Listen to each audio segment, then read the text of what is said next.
Your intellectual property is what dreams are made of, or probably more accurately is what your business is made of.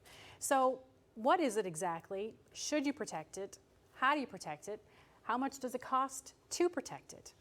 Aaron Best is a partner with the law firm Stewart McKelvey and is an expert in intellectual property law and joins me here today. Hi, Aaron. Hi, Ronnie. What exactly is intellectual property?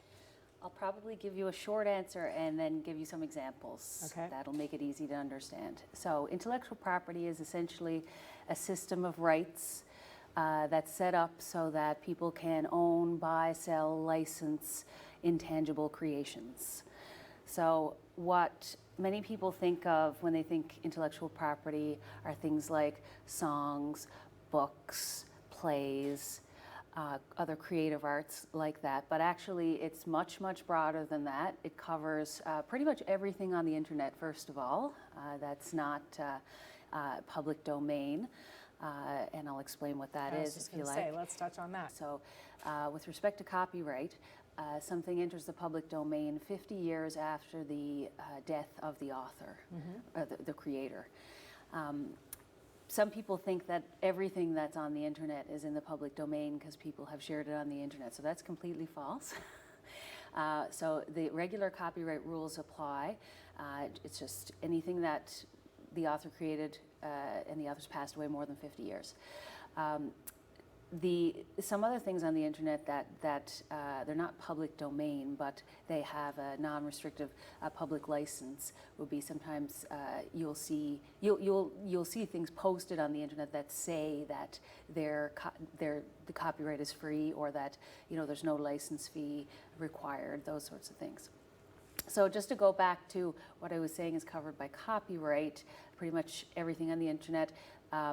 And also all coding, so the actual coding for software, and that's just copyright. So then you have trademark, which would be all the logos, slogans, popular business names, and then there's industrial design. That can be a shape of a product, and then there's patent, which is essentially, you think of an invention would be covered by a patent.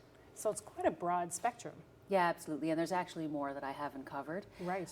But those are the popular ones. Well, we'll post some of that additional information on our website for our viewers to find after our interview.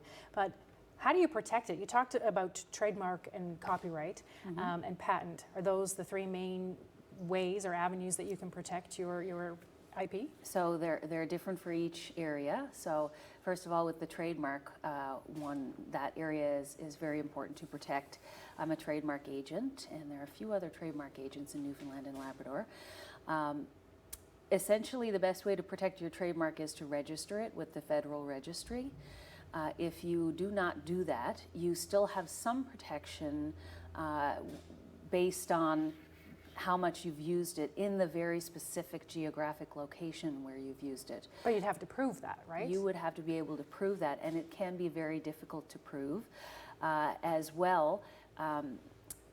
If someone else in the country is using it in their geographic location and then they file the registration, what the registration entitles you to is use right across the whole country. So if it expands your geographic location from wherever you are, say, St. John's, to the entire country of Canada. So that's one of the main benefits there. Also, it helps you if you do need to prove that you're using your mark. There are other ways under the Trademarks Act that would help you to prove that. So it's a protection from a content perspective and ownership. For an entrepreneur, what other key benefits are there in having this in place? Well, the key benefit with respect to the trademark, so your business name essentially, is that if you've registered it, then it's very unlikely that, for example, you will receive a cease and desist letter asking you to rebrand your entire operation. Which can be very expensive. It is very expensive, and they also usually are accompanied by settlement demands. because if you're using a trademark, the name of your business, your signage, whatever, that somebody else in the country has rights to and has better rights than you, then unfortunately, perhaps you weren't aware, but you are probably infringing their trademark, in which case they may be able to claim against you for damages as well. And this happens really frequently, especially here in St. John's. So a lot of people are consultants. They will develop content or training or things like that. Should they have this in place for the content that they're developing as well? So what you're talking about is subject to copyright protection more so. The branding aspect of it would be subject to trademark protection, but a training program, certain elements of that would be subject to copyright protection. So what you'd want to do to protect those, it's not a registration format, it's completely different. It has to do with having the proper licensing agreements in place. So there's 3 different avenues that basically, is it accurate to say that businesses should be looking at that through that lens on everything? Yeah, well, absolutely every business has to be concerned with some form of IP. I mean, everyone has a business name, and so the trademark element is crucial for everyone. Obviously, you build up goodwill in your business name, and that's the whole point of all promotion and marketing that you do.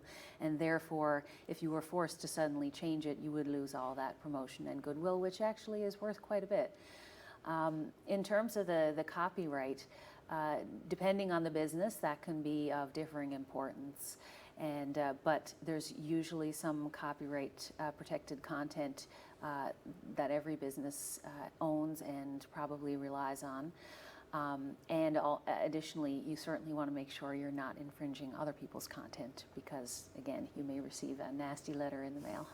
It certainly sounds like it's more expensive to clean it up after the fact than it is to go down that road and have the right protections in place before you have a brand or develop content. Yeah, for sure. Erin, I know we are just scratching the surface on this topic, but thank you so much for coming in and talking about intellectual property today. Thanks for having me, Ronnie.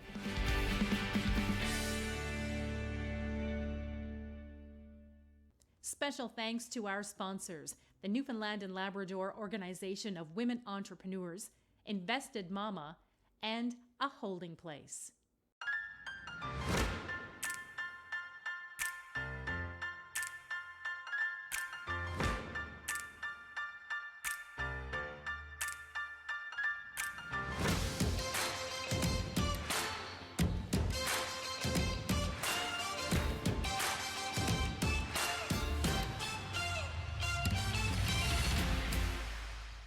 Rogers TV produces 100% local community programming.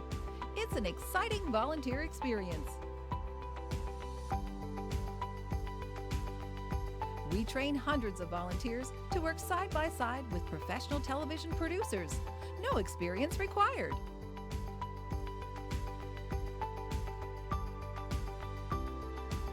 If you'd like to volunteer, visit rogerstv.com.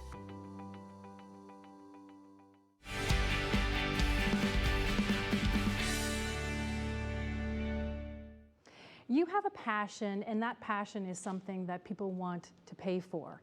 That's the dream of many entrepreneurs. And for my guests here today, they are doing just that. They're getting paid to make their passion. Afia Altaf and Nasser Mohammed are the co-owners of Curry Delight. And thank you for joining me here today. Thank you for having us. So where did this idea for Curry Delight start? So we were really missing our authentic Pakistani Karachi style kind of food, and we were here for like 2-3 years now, and we're getting by. And then my mom came to visit us, and then when she did the cooking, I was like, man, we were just missing real. She taught us, okay, this is the real stuff, right? And so she said, okay, I'll teach you how to make good chickpea curry. That's just an example. And since she taught us how to cook really good food and everything, and I used to bring of course, bring lunch to your office, and when I warm it up in the microwave, and the smells will go everywhere, and people would say, what is this kind of like, can we try it? And that's how it actually started. So I started bringing food from my colleagues, friends, and she did the same. And he said, like, you should, more market this stuff. And since then, like, I already was involved. We were already involved in a lot of community activities, and we had a connection to the farmers market too. We were there for many years, and as a volunteer in a capacity. So we tried our product at the farmers market, and thankfully we got accepted. And since that's the history. Then since. So how did you know when to expand?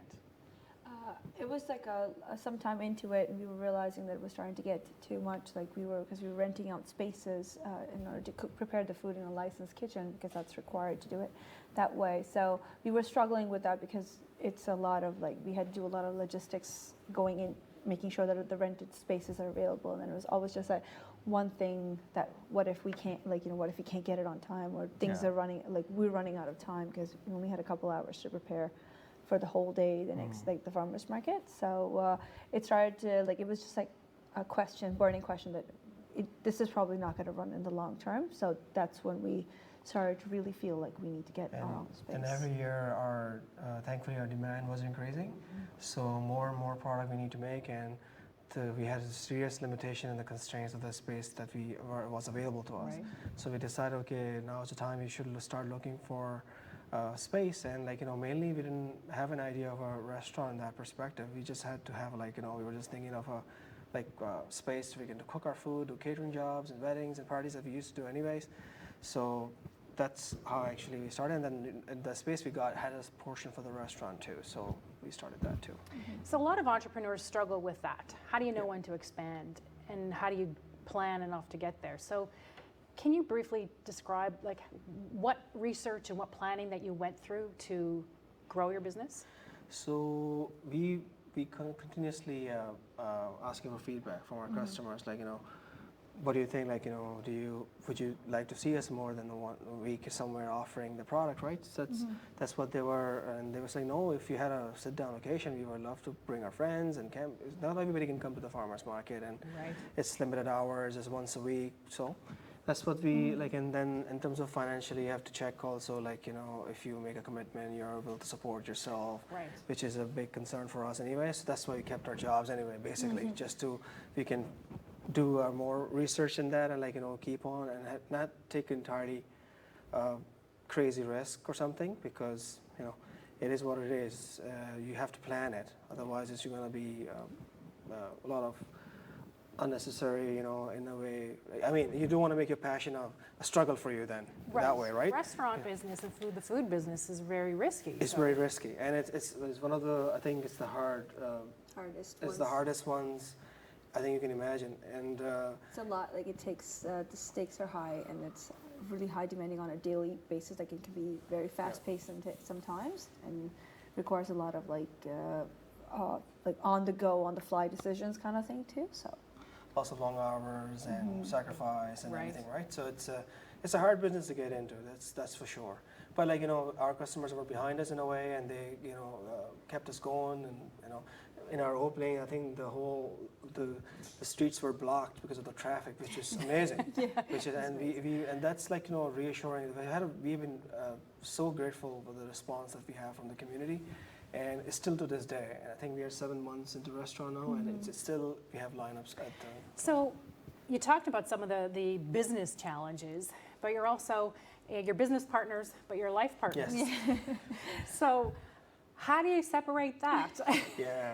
Oh, every day we try to achieve some a little bit every day. But the thing that we've really tried to do is even the little moments, we try to get whatever time we can to ourselves and just enjoy the little things, because we can't exactly, with our work our hours that we have, we can't exactly plan anything or something. So it's usually quite spontaneous a lot of times, and just whatever we can do with the kids sometimes, or just try to.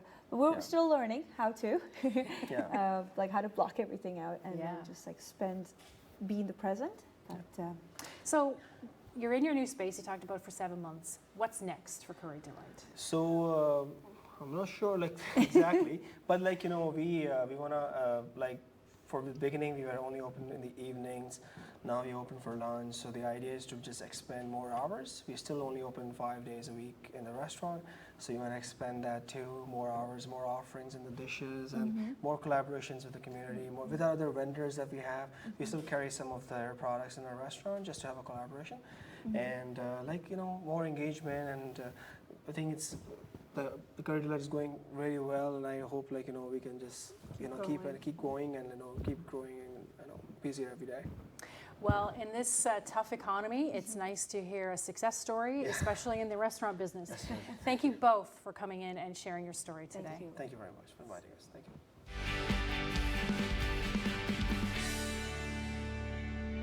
Enlo has been supporting women entrepreneurs in Newfoundland and Labrador for more than 20 years. It's your goal to succeed in business. It's ours to make sure you do. Rogers TV produces 100% local community programming. It's an exciting volunteer experience. We train hundreds of volunteers to work side by side with professional television producers. No experience required.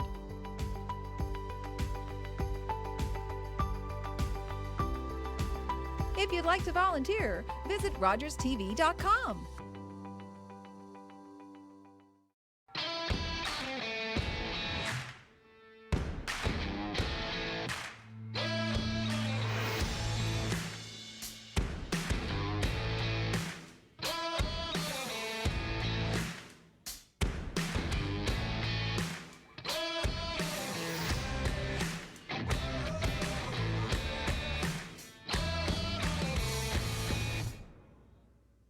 Extrapreneurs Health and Wellness segment is brought to you by A Holding Place, providing individual, couples, and family counseling.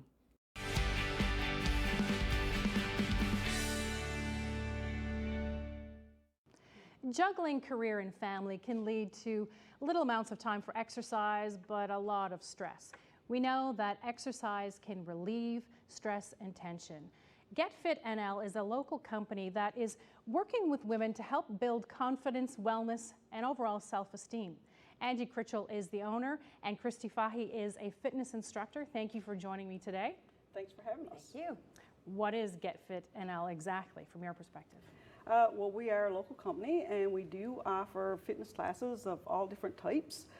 We try to target different types of classes: strength training, stretching, all types of different things. So when we talk about overall health and wellness, what are some of the themes, Christy, that you hear from women coming and taking your classes? I think the biggest thing that people want when they come into the class is initially to lose weight, time to fit it in, to try to get it in, and to relieve stress in their life because we have so much on our plate. So I think people are coming in to look, release, lose weight, feel good. Yeah. Have you seen that increase over the years? Like, is the tension for women on the rise, or is it staying the same? I think there's a lot more, expected from women these days. People are expected to raise their kids, do all the right things with their children, work out, work. There's only so many hours in a day. So yeah, I do think there is an increase in that area. What do you think that they're looking to achieve, other than weight loss that you talked about, Christy, overall from your classes? That's where they start, is weight loss. But most people, I don't think, really know that they want other things from it. And most often, after a little while, things totally change. Most people totally change off the weight loss bandwagon after a while. Once they start feeling better, they're stronger, they can do their daily activities better, they're getting better health results, like their blood pressure might go down when they go to the doctor. Then all of a sudden, they're more happy with those results versus just weight loss. So how does overall physical health influence wellness overall? I think it's the key. I think, if you have your physical health, then you have everything. So you can spend time with your family, you can go to work, you can do the things that you want to do on the weekend. But if you don't have that physical fitness, physical health, then Right. And I think there's a misunderstanding in our society. We think that there's a bit of an all or nothing approach in our society sometimes. So people think, oh, well, you know, if you want to be in good shape, you have to go to the gym every single day and you need to be there for an hour and a half. But that's not really true. Like, even if you go twice a week to class, you will feel better, you will look better, you will have more energy. You really don't need to devote your whole life to it. So you talked about some of the classes. You have Zumba, you have Pound. There's different classes that you offer, yoga as well. So that helps you with the overall physical fitness. But how does that help with self-esteem? Well, most people, once they find that they can do things better and they improve at things better, the self-esteem just kind of comes with that. Also, our instructors, we all tend to try and push that kind of thing. I always say that, you know, if you're working out and you're still not feeling good about yourself and you're still cranky and crabby, it ain't working for you. So you really need to get that as well. So we really push that, and we really try and push doing your best, whatever that is for you, and we try not to be judgmental about where that should be for other people. Because I think too often our society tries to dictate that. It tries to say, well, you know, you should look a certain way, you should be able to lift a certain amount of weight, you should be able to run a certain distance. But life's not really like that. We're all different, and we all have different goals And different, us, Right. we're women. We have the same things on our plate as instructors. Exactly. So we feel it, we know it, you know. So we hopefully can get that back to our participants that, you know what, we're here too. We feel the demands. We know what is out there on, you know, in terms of work and children, and so we try to take that all off, the pressure off. Exactly. Even Yeah. simple things like, for example, we'll take Mother's Day off or Easter Sunday off. We don't have classes those days because we're like, hey, you don't need to be doing this every single hour of every single day. You have a life. Right. So do we. Go live it. You know, so Yeah. just little things like that that can get that idea across to people that, you know, we respect where they're coming from and we're just trying to help them on their journey. So how often do you spend time thinking about, you know, when you're planning your classes? Because you're talking about influencing pop culture. Every magazine you see talks about how work-life balance, and many women don't believe in work-life balance. There's a blend, right? So how often or how much time do you spend planning your class addressing those types of societal things that come in, or is that just inherently built into your structures?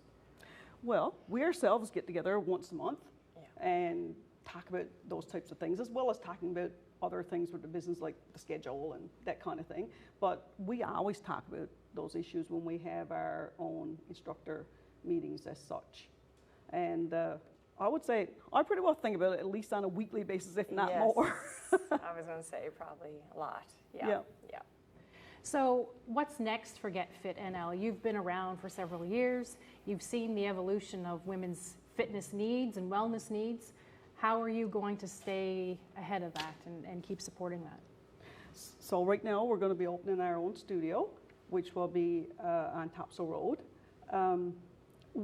Through that, we hope to be able to do more workshops. I'd like to actually be able to get it more into like meditation, like those types of things that really help with the mind part of the mind-body connection. So that's where we kind of see it going. We'll be able to offer more different classes at different times, and to be able to offer workshops. And I think we are able to now have our own daytime. That's really new to Get Fit. Yep. So, and early morning, so that's new too. So we're opening a whole different New space, new opportunities. new market. New, Well, thank you both so much for coming in and talking about how fitness and wellness all help to build women's confidence. Thank you so much for being here. Yeah, thanks for having us. Thank you, Ronnie. Thanks.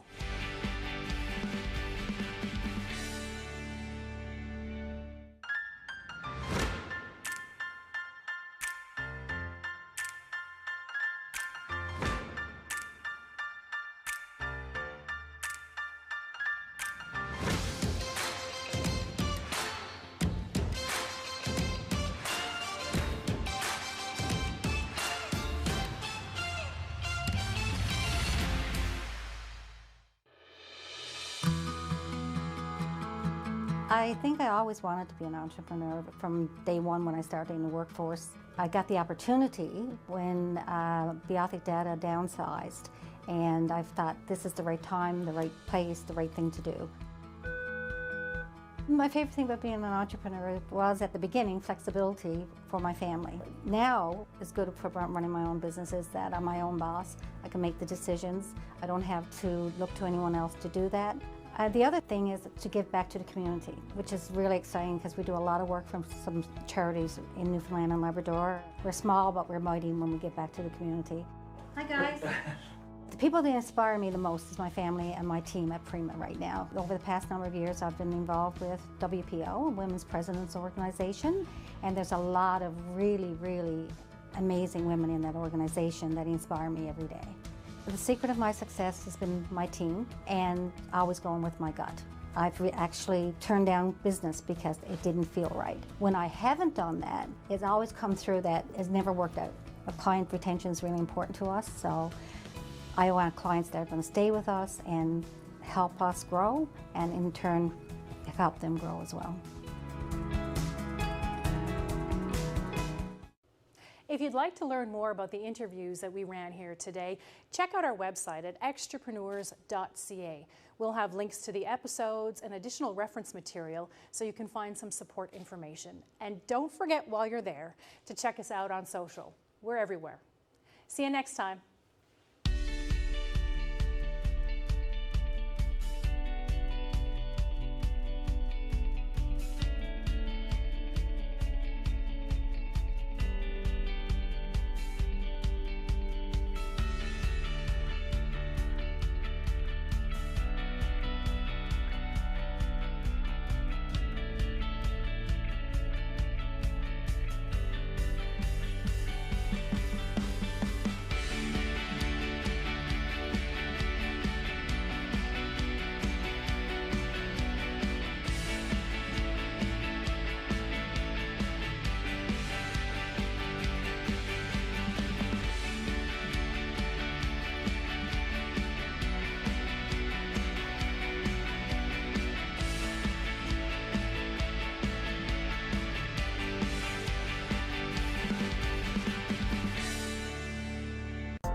The following program is brought to you by Rogers Anyplace TV. Enjoy exclusive content for free. Visit RogersAnyplaceTV.com.